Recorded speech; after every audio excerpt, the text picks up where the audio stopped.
Olá, meus queridos irmãos, minhas irmãs. É com alegria que cumprimento a todos e mais essa oportunidade de darmos seguimento ao Escatologia versão 5. Hoje teremos a aula de número 26. Eu gostaria de convidar o irmão Gesiel para vir aqui à frente e fazer a oração inicial. Vamos orar. Eterno Deus, nós louvamos o Teu nome, meu Pai, pela graça de mais esse dia que o Senhor nos concedeu, sobre os Teus cuidados, proteção e direção. Amém. Agora, nas primeiras horas dessa noite, nós tiramos aqui então para ver a Tua Santa Escritura e ouvir a Tua voz, a nos orientar, nos preparar então, para muito em breve estar contigo eternamente. Amém, Senhor. Seja com o Rafael aqui mais uma vez, seja com todos os ouvintes, onde quer que eles estejam, dando a paz que o Senhor tem proposto para cada um, ainda que eles estejam vivendo em tribulação, tormenta, angústia. Amém. Que o Senhor possa alcançar a mente e o coração de cada um deles e realmente fazer a diferença na vida deles. Amém, Seja Senhor. com os momentos que realmente vamos passar aqui, é o que rogamos em nome de Jesus. Amém, Senhor. Nós vimos na aula 25 que o ponto de partida para a maior cadeia profética da Bíblia Sagrada, que se encontra em Daniel 8,14, se tratando então dos 2.300 anos de profecia, o ponto de partida dela, conforme relatado no livro de Daniel, capítulo 9, o verso 25, é a saída da ordem para restaurar e reconstruir Jerusalém. Nós vimos que o decreto que concluiria de forma plena com essa condição da profecia se encontra em Esdras capítulo 7, verso 7, que é o 7º ano do rei Artaxerxes, rei da Medo-Pérsia. Isso nos leva direto ao ano 457 a.C. Os decretos anteriores que teve, de Dario e de Ciro, que foi o primeiro, nenhum desses servia de ponto de partida para a contagem dessa profecia, porque nenhum desses outros dois decretos daria conta do pleno cumprimento da profecia. Somente o de Artaxerxes, esse de 457, é que conta como ponto de partida, porque Deus, na sua onisciência, sabia que esse decreto é o que daria a construção plena, o cumprimento pleno da profecia. Por isso, ficou estabelecido o ano 457 como ponto de partida, citado na Bíblia. Não é nenhum homem qualquer que falou, não. Foi o Espírito Santo através do profeta Daniel. E na história das nações da terra, está bem claro que o 7º ano do rei Artaxerxes foi o ano 457 a.C. Então, o ponto de partida é ali. Daí para frente tudo está fácil de encaixar. Porque se o ponto de partida é o ano 457, se você aplica 2.300 anos, você vai parar em 1844. Como foi antes de Cristo, lembra que tem o ano 0, que tem que ser agregado. Então, automaticamente, nós temos de 22 de outubro de 457 a 22 de outubro de 1844. Um outro gancho importante que nós comentamos na aula passada foi o fato de que os judeus, quando recebeu essa profecia, nós estamos falando para uma nação que não tinha mais monarquia, não tinha mais rei. Neemias, que foi o governador dessa ocasião, do ano 457, do 7º ano de Artaxerxes, era governador. E desde que Babilônia destruiu Jerusalém, para cá, ou seja, desde que o rei Joaquim morreu no exílio babilônico, acabou. Não teve mais rei em Babilônia. Inclusive Joaquim nunca reinou. Jeoaquim, o pai de Joaquim, é que reinou e morreu, assim que Nabucodonosor invadiu pela primeira vez a cidade de Jerusalém. Então o último rei que governou foi Jeoaquim. Joaquim morreu no exílio, era um descendente, era um nobre, enquanto viveu por lá. Mas não reinou nada mais.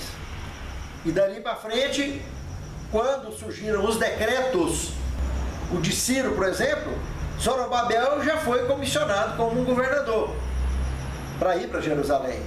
E foi ele com a turma danada para reconstruir, e só reconstruiu o templo. Não reconstruiu a cidade e muito menos os muros. Tentou reconstruir os muros, mas não deu em nada. Por que não deu em nada? Porque os samaritanos, aliados a outras tribos nômades, do deserto e a outros povos, acabaram atacando, combatendo, promovendo a destruição do reinício de reconstrução desses muros. E aí paralisou as obras. Veio o decreto de Dário, também não deu em nada, não conseguiram avançar em nada, só no de Artaxerxes, que aí Artaxerxes encaminhou, já nomeou Neemias como governador e mandou uma guarnição de soldados enorme para poder auxiliar na execução das obras. E com a graça de Deus, Neemias conseguiu, com auxílio também de Esdras, o sacerdote, a desempenhar tudo o que precisava para a reconstrução da cidade e dos muros, que o templo já havia sido reconstruído. Como eu estava dizendo, o gancho aí nessa questão é que o Messias seria o único rei que de fato estava previsto de vir na descendência de Davi, conhecido então como Messias. Quando Jesus chegasse, eles deveriam, pelo que o profeta Daniel comenta lá no capítulo 9, no verso 24, sabe e entende, 70 semanas, aqueles 490 anos, está determinada sobre Jerusalém, sobre o teu povo, para dentro desse período vocês expiar a transgressão, dar fim aos pecados, ungir o santo dos santos. Então tudo que tinha que ser feito dentro dessas 70 semanas, que nós sabemos que se trata de 490 anos, já vimos isso nas aulas anteriores. Então, essas 70 semanas, eles tinham que se preparar para receber o Rei dos Reis, Senhor dos Senhores, conhecido por Messias, então, previsto na profecia como Messias. E daí, o grande problema. Por quê? A aula de hoje, o Santuário Celeste, parte 3, pega exatamente desse ponto adiante. Como nós vimos na aula passada, no verso 25 do capítulo 9 de Daniel, o anjo Gabriel, ao explicar para Daniel a profecia, que ele não estava entendendo, ele subdivide em 4 partes a profecia para eles entenderem. A profecia toda ia de 457 a.C. a 1844, 2.300 anos. Aí o anjo Gabriel coloca 7 semanas para reconstruir a cidade, o verso 25 está comentando isso, mais 62 semanas para fazer isso que ele mencionou no verso 24, se preparar para receber o Messias, e mais uma semana que ele comenta no verso 26 e 27, aonde seria o pacto do Messias com a nação judaica. Mas olha que curiosidade, irmãos, 62 semanas, dá 70, 62, que multiplicado por 7 dá 434 anos, 88% do período dedicado aos judeus, que era de 490 anos, 88% estava investido no período a que eles tivessem que se preparar, um período altamente reflexivo de consagração para receber o Messias. E lamentavelmente nós temos no relato sagrado algo dramático com relação a esse ponto da profecia, porque o Messias, se nós observarmos esse destacamento de datas, 457, 7 vezes 7, 49, a primeira parte então que é para reconstruir, 49 anos, é o que eles gastariam para reconstruir Jerusalém. Então de 457 até 408 a.C., eles gastariam para reconstruir Jerusalém, cumpriu, deu certinho. Mas de 408, eu deduzindo mais 434 anos, que é das 62 semanas, eu ia entrar dentro da era cristã, 27 anos, por causa do ano zero, seria 26, mas o ano zero, 27, eu chegaria ao ano 27, quando o Messias foi batizado, 434 anos, esses 434 anos bateriam em cima do ano 27, aí o que o verso 26 e 27 do capítulo 9 de Daniel fala, que essa última semana, na metade da semana, ele faria cessar o sacrifício de ofertas e manjares. Ou seja, o Messias seria tirado na metade. Então 3 anos e meio, a metade de 7 anos. O pacto dele era do ano 27 até o ano 34. No ano 31, o ministério de Cristo, 3 anos e meio, ele morre na cruz. Daí para frente, mais 3 anos e meio, para eles Quando Jesus sobe lá em Atos dos Apóstolos, no capítulo 1, verso 8 em diante, ele comenta, olha, vai primeiro as ovelhas perdidas da casa de meu pai, a de Samaria, Jerusalém, aí depois até os confins da terra. Então era por esses 3 anos e meio que eles dedicaram o trabalho ali nas ovelhas de Israel, justamente porque ainda estava dentro do período citado na profecia de 490 anos para o povo judeu. 490 anos menos 2.300, sobraria 1.810 para o povo do príncipe, que ele comenta também lá no verso 26 e 27. Esse restante de período, 1.810 anos, era para os cristãos. Mas tudo bem, até o ano 34 era dos judeus. Irmãos, observe. No ano 27, que ele chega e é batizado, irmãos, ele teve 3 anos e meio de ministério com o povo dele. E João capítulo 1, verso 11, o Evangelho de João, fala claramente que ele veio para que eram seus e os seus não o quiseram. Irmãos, que coisa desagradável. Ele veio para uma nação que foi preparada, passou 434 anos só de reflexão, mas infelizmente não reconheceram o Messias como tal, como nação, como liderança de igreja, rejeitaram o Messias. Irmãos, só fazendo um parênteses aqui, voltando lá na reconstrução de Jerusalém,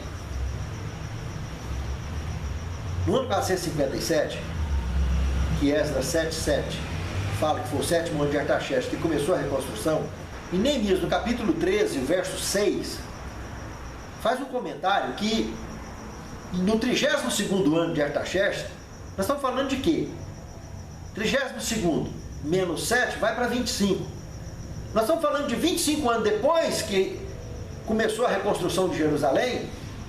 Aí no contexto do capítulo 13 de Neemias, está relatando que Neemias teve que ir à Babilônia, e consequentemente deve ter demorado um tempo para lá, tempo esse suficiente para o contexto do capítulo 13 de Neemias relatar coisas absurdas que aconteceram de apostasia em Jerusalém. Com certeza Esdras, também o sacerdote, tinha missão fora, que tanto ele como Neemias constantemente trabalhavam para arrebanhar ovelhas que estavam esparramadas em outras nações, tentando trazer elas para cá. Agora, Neemias, nesse caso aí, de Neemias capítulo 3, verso 6, está bem claro que ele foi para a Babilônia. E aí vocês veem lá um tal de Eliacibe, o sacerdote responsável pelo templo, colocando um tal de Tobias, que era o cara mais perdido que tinha, um inimigo de Neemias, inimigo do povo de Deus, um que promoveu demais, tentou a todo custo atrair Neemias para a emboscada, que tentou de todas as formas possíveis impedir a reconstrução de Jerusalém e dos muros.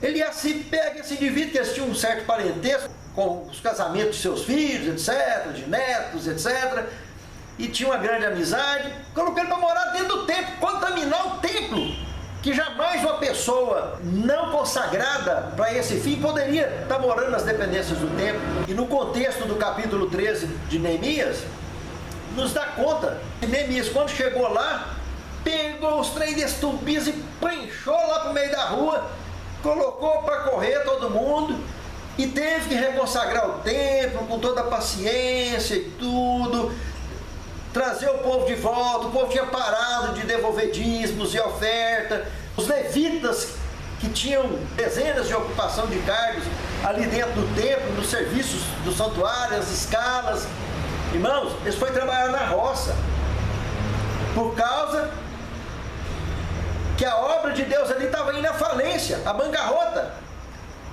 porque Neemias e Esdras não estavam ali. Esdras, se não estava com Neemias, estava em missão fora, que não aparece ele dentro desse contexto. Já Neemias estava em Babilônia, está bem seguro que estava lá em missão que ele tinha, compromisso que ele tinha com o rei da Medo-Persa, foi lá na antiga cidade de Babilônia, está aí no relato sagrado.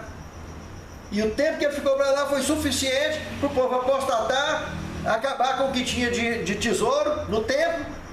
O povo não quis mais colocar dinheiro, porque viu o trem bagunçando, e pronto, foi tudo para as roças e parou o serviço do santuário, parou tudo. Apostasia. Entende por quê? Que na profecia, 434 anos 88% do tempo dos judeus estava justamente para que os judeus se preparassem para receber o Rei dos Reis, Senhor dos Senhores. Entende, irmãos? É por isso. E mesmo assim, com tudo isso, nós vimos esse lamentável relato do Evangelho de João, capítulo 1, verso 11. Veio para que era seus, e os seus não quiseram. Irmãos, só para ter uma ideia de maior impacto sobre essa informação, o tanto que é sério, o ministério de Cristo, 33 anos e meio. A Bíblia apresenta, durante um espaço de 1000 anos antes de Cristo até 500 anos antes de Cristo, aproximadamente, 25 profecias, eu vou relacionar uma por uma aqui agora, 25 profecias, que em 24 horas, na vida de Cristo, se cumpriria, relacionada com esse contexto terrível da rejeição contra o Messias. O tanto que Satanás investiu, e estava tudo profetizado por diversos profetas do escrito no relato sagrado. A primeira delas está em Salmo 41, 9 e Salmo 51, de 12 a 14, que profetiza que ele seria traído por um. A segunda delas está em Zacarias 11, verso 12, que dessas 25, uma meia dúzia tem a participação de Zacarias. Profetiza que ele seria vendido por 30 moedas de prata. Todo mundo sabe o cumprimento disso aí, se deu direitinho, exatamente. Ainda no livro de Zacarias, capítulo 11, verso 13, a terceira, as 30 moedas de prata seriam jogadas lá no templo. Ainda no verso 13, a quarta profecia, que com essas 30 moedas de prata seria utilizada para comprar o campo do oleiro, que foi utilizada para isso. Em Zacarias capítulo 13, verso 7, a quinta profecia, que ele seria abandonado pelos seus amigos. Em Salmo 35, 11, a sexta profecia, que ele seria acusado por falsas testemunhas. Em Isaías 53, verso 7, a sétima profecia, que ele ficaria mudo diante dos seus acusadores. Presta atenção, 25 profecias, eu estou citando uma por uma, que em 24 horas aconteceu, já previsto em cerca de 500 anos, entre 1500 anos antes de Cristo. Isaías 53, 5 e Zacarias 13, 6, que ele seria açoitado, a oitava profecia. Os dois profetas comentam sobre isso. Isaías 50, verso 6 e Miqueias 5, 1 profetiza que ele seria esbofeteado e cuspido.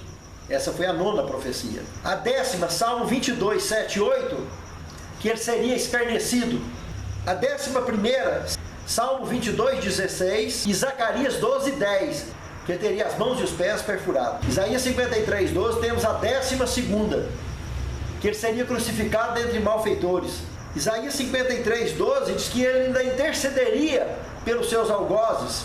Essa foi a 13ª. Salmo 38, 11, a 14ª, fala que os seus amigos contemplariam de longe. Lucas 23, 49 confirma esse cumprimento, deles de longe contemplando a situação. Salmo 109, 25 comenta que o povo, de um modo geral, demonstraria a desaprovação com um sinal de cabeça, discordando com o que estava acontecendo.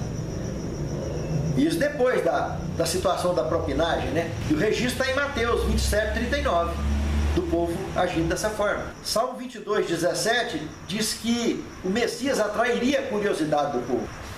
E isso fica confirmado em Lucas 23, 35. A 17ª, que as vestes dele seria dividida, partida e sorteada. Salmo 22, verso 18. Salmo 22, 15, a 18ª, diz que o Messias sentiria sede. Salmo 69, 21, a 19ª, profetizando que ele receberia vinagre e fel para tomar. Salmo 22, 1, que ele se sentiria abandonado por Deus. Lá em Mateus 27, 46, confirma isso. Deus meu, por que me abandonaste? Por que me desamparaste? Salmo 31, verso 5, profetiza que ele entregaria seu espírito a Deus. Essa é a 21ª. Salmo 34, 20, a 22ª, que os seus ossos não seriam quebrados. Salmo 22, 14, a perfuração no peito com a lança. Amós 8, 9, a 24ª, que que haveria trevas sobre a terra. Mateus 27, 45 confirma que assim que aconteceu a morte dele, houve trevas sobre a face da terra. Isaías 53, 9, a 25ª, a última profecia, que aconteceu dentro de um ciclo de 24 horas, na vida do Messias, que ele seria sepultado em cova de rico. Todos conhecem a história. Então veja, irmãos, o tanto de situação convergindo contra a obra do Messias, que consumou no Calvário. 25 profecias que eu citei aqui, uma atrás da outra, citadas dentro da Bíblia Sagrada, com cumprimento dentro da Bíblia Sagrada, que no ciclo de 24 horas, 500 anos aproximadamente de profecia por diversos profetas, se cumpriram em 24 horas. E com relação ao Evangelho de João, capítulo 1, verso 11, que veio para que eram seus e os seus não quiseram, para ir de maneira mais ampla, temos o Salmo 118, verso 22, Isaías 28, 16, e o capítulo 11, de 1 a 10, de Isaías também, Sofonias capítulo 3, verso 9, Salmo 46, 10.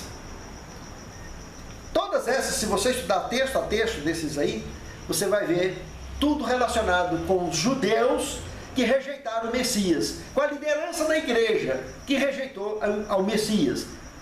Veio para que eram seus e os seus não o quiseram. O Evangelho de João, capítulo 1, verso 11, enquadra todos esses textos que eu acabei de citar, relacionados com a nação judaica.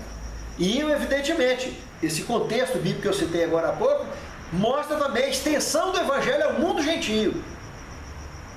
Então, voltando cá para a nossa profecia, só lembrando alguns fatos importantíssimos, eu vou colocar aqui no quadro agora. Então, nós vamos olhar aqui no quadro agora o seguinte: a profecia toda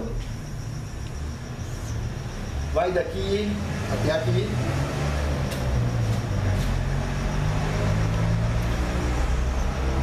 Aqui nós temos os 490 anos do povo judeu.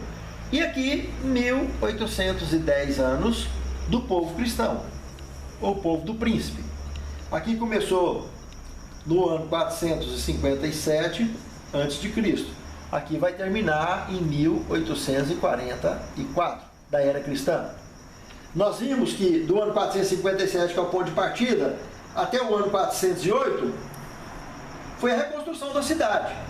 Aquele tempo, que foi 7 semanas, ou 49 anos, 7 vezes 7, 49. Aqui, as 62 semanas, ou 434 anos, que chegaria então no ano 27, da era cristã, onde eu disse que o Messias foi batizado aqui. E a profecia lá no capítulo 9 de Daniel, no versículo 26 e 27, diz que o Messias faria um pacto com muitos durante uma semana, mas na metade da semana seria tirado. Então nós estamos falando aí no ano 31, da era cristã. O Messias morreu. E aqui, o ano 34, seria onde terminaria os 490 anos. É o período dos judeus. Como ele veio para aquelas seus e os seus não quiseram, aqui no ano 31 já rejeitou, perseguiu, matou. Durante esses 3 anos e meio aqui, em vez deles promoverem uma forma de aceitar o cristianismo, entender que o véu do santuário aqui rasgou de cima e embaixo, que aquelas cerimônias foram substituídas, que ele era o Cordeiro de Deus que tiraria o pecado do mundo, eles não fizeram por onde entender isso.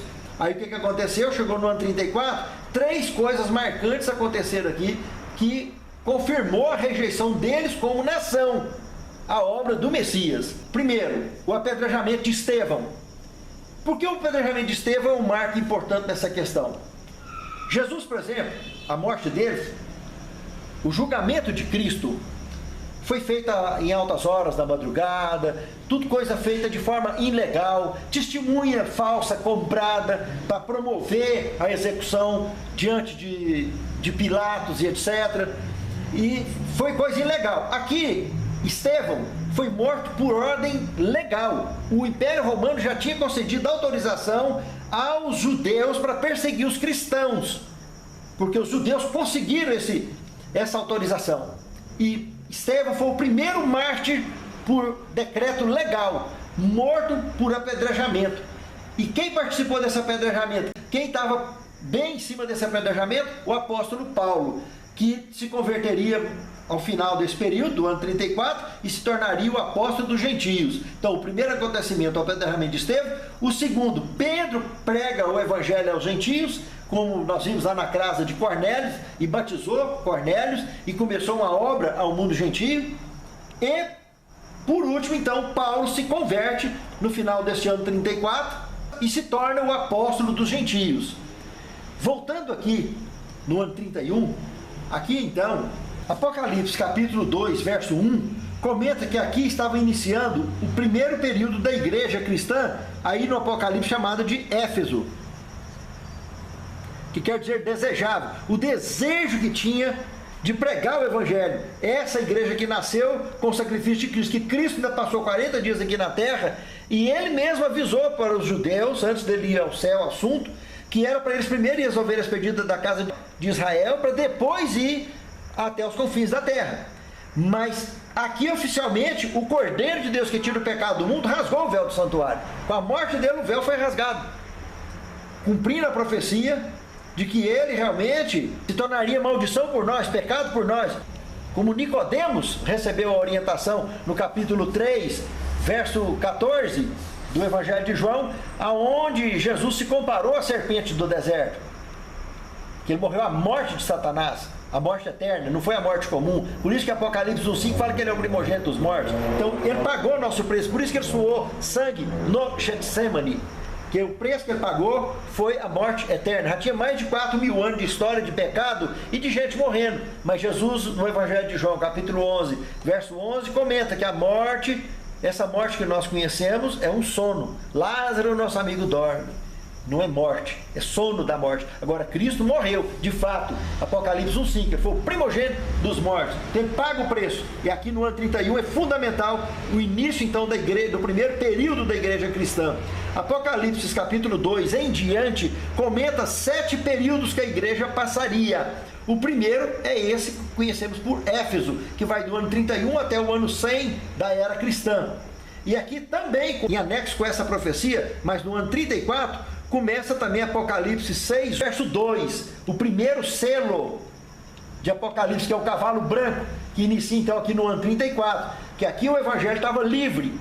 O cavalo branco, Jesus representando Cristo, saindo vitorioso e para vencer. Esse cavalo branco é o primeiro selo do Apocalipse que estava abrindo aqui, exatamente no ano 34, que também se fecharia aqui no ano 100. O primeiro período da igreja cristã, que é Éfeso, se fecharia no ano 100, como o primeiro selo do Apocalipse, que começou no ano 34, também conclui no ano 100 da era cristã. Nós estaremos estudando nas demais aulas esses 7 períodos da igreja cristã e as demais profecias apocalípticas que se encaixam dentro desse período da igreja cristã. Então veja que é algo muito curioso, tudo isso que nós vimos na profecia bíblica, que esses 490 anos dedicados ao povo judeu, eles tinham tudo para receber o Messias e o reino de Deus ser estabelecido na terra. Mas não foi assim. No Antigo Testamento já apontava que ele seria rejeitado pelos seus e o evangelho seria levado aos gentios. Diversas profecias da Bíblia Sagrada, no Antigo Testamento, apontavam para esse acontecimento. E lá no Apocalipse, então, quando entra nas 7 igrejas, os 7 selos, aí acaba de fechar o contexto de maneira plena. Tanto a igreja de Éfeso, com o significado desejável, como o primeiro selo do Apocalipse, tratando do mesmo contexto. Na aula que vem, nós entraremos com mais detalhes desses significados, desses nomes apocalípticos e desses períodos da igreja cristã, para compor o restante desses 1810 anos, para fechar essa grande cadeia profética de Daniel, capítulo 8, verso 14. Que Deus nos abençoe, que Deus nos guarde, e até a próxima aula, se Deus quiser. Vamos ficar de pé, encerrarmos com oração. Santo Deus, muito obrigado, Senhor, pela Tua orientação, na Tua palavra, aos nossos corações, e pelo preparo que Tu nos coloca a cada dia, para de fato aceitarmos o Teu chamado e buscarmos pela Tua graça e pelo Teu poder cumprir com a missão que Tu nos tens confiado. Amém. Santifica-nos, Senhor, na Tua palavra, que a Tua palavra é a verdade. E capacita-nos, Senhor, de fato, a andar nos teus caminhos e realizar a tua vontade. Amém. Perdoa nossos pecados e faltas, nós e de nossos lares aqui representados, e de todo o teu povo que habita sob a faixa do conflito. É o que te pedimos, agradecidos em nome de Jesus. Amém.